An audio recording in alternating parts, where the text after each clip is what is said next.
أعلن أخصائي الطب النفسي والجنسي عبد الصمد بن علي المعروف دوك سمد عن خبر دخوله القفز الذهبي.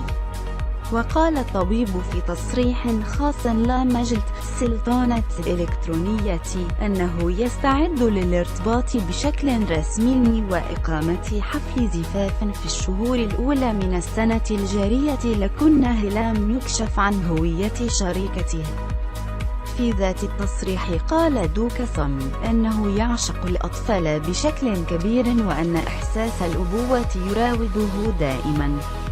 يشاركنا دوك صمد معروف بطرحه لمجموعة من المواضيع الجريئة، وهو ما يجر عليه وابلا من الانتقادات في أغلب خروجاته الإعلامية.